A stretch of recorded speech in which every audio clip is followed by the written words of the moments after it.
Hello and welcome, I'm Count Christo and welcome to my new series, Speed 5 Tutorials, Part 5 and 4. So, I'm going to do a couple of videos, probably a couple a week, talking about some mid to high level strategies in Hearts 4.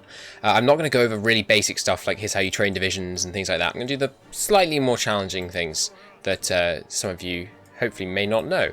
So, the first thing is I think generals are stupid and you should never use them. So here's why. You can do this if you like. You can set up your 4 generals to command your approximately 100 men that are going to be involved in your invasion of Poland as Germany. And that takes ages, and you have to have this, and this interface is horrible. You can barely see what colour the different generals are from this interface. The map looks confused, you've got battle plans all over the place. Also, it means that as soon as you start taking land, which I'll demonstrate in a second, these lines will start to overlap. This will very often happen, and your guys will start to get unbalanced, because of course if you have this, you're going to have double the troops here that you have here. The other issue is that the generals' perks that they gain, like if we have a look at Rommel here, he's got Trickster, 25% more reconnaissance, that's pretty good. Panzer Leader, 5% more hours speed on armour. I assume that means 5% more speed, or I'm happy to be corrected. 10% more attack on armour. That's basically trashed here, when you compare it to the traits that you can get on your... what are they called? Field Marshals, that's the one. See, I never need to know because I never use generals. So, Field Marshals, 30% max entrenchment. That's ridiculously powerful.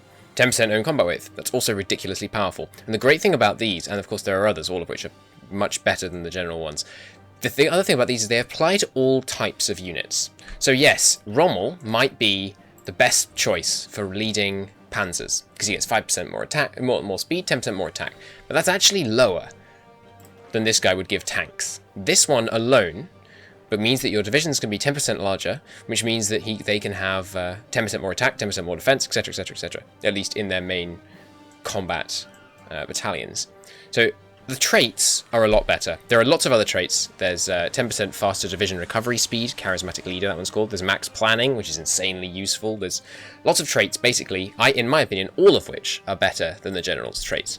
Then you've got organisation, as I mentioned. So here is how this invasion of Poland, looks if you have a bunch of generals. So let's go to war with Poland. Okay, so for the purpose of this, we're just going to say, hey, generals. So, second thing, to activate all these plans. They each just have one plan. It's going to take a number of button presses to complete all these plans. You're going to have to go, okay, here, here, here, here. If I wanted to activate all these plans if they were under a field marshal, it's just one button press. So activate all those plans, and you'll see as we're not playing properly, so we don't need to care about any of that stuff. As we start taking land, these borders will start to overlap, as you will notice in just a second.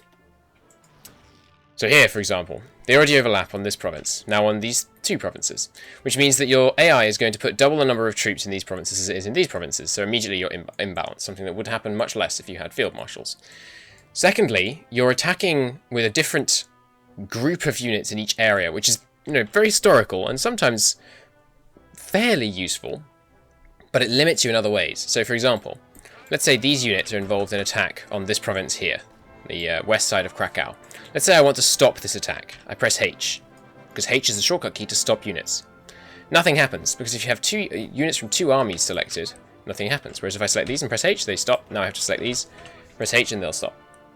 Very inconvenient, especially in multiplayer when you can't pause. If you're trying to do this on the fly, and you've got these guys attacking, there's no way to really quickly stop these guys. You've got to deselect one of these, grab that, grab them, press H.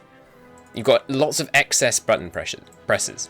Whereas, if you were to see the light, and include all of your men into one thing under a field marshal. In case you don't know, by the way, field marshals, they have no unit limit. That's where most of these problems stem from, whereas generals do. They can only have 24. So what you want to do, instead, is something much more like this. And you can have different orders under one field marshal. That's no issue at all. So you can still have your multiple orders from multiple directions with different guys assigned. Now, we're not going to have that overlapping problem where the AI thinks you need double as many troops in the area. And, if I could actually remember to assign all these guys to these orders, just give me one moment. The AI will now permit you, let's say I grab these guys, I can grab all of these guys in this whole area and tell them to stop, and they will all just stop in one button press. Extremely useful. So you've got the traits, You've got the ability to stop them really quickly. You've got the organizational simplicity of doing this. Now, sometimes, I will grant you, there are situations in which generals are better. Firstly, this means you only can have one army, ideally, because you want this guy to get all of your experience, or in fact, if you're Germany, you want this guy to get all of your experience. He starts off with these 2 amazing traits, much better than any of the traits possessed by any of the generals in the game, ever. He also means that you're going to concentrate all of your skill points, all of your experience for your generals is going to go into this one man, which means he will get to level 8 a lot quicker than any huge selection of generals will. One individual general might be able to outpace him to level 8, but that general can only affect 24 units. Grand scheme of things, this is World War II. 24 units is not going to help. Whereas this man will be able to get to level 8 and then continue to command your entire war.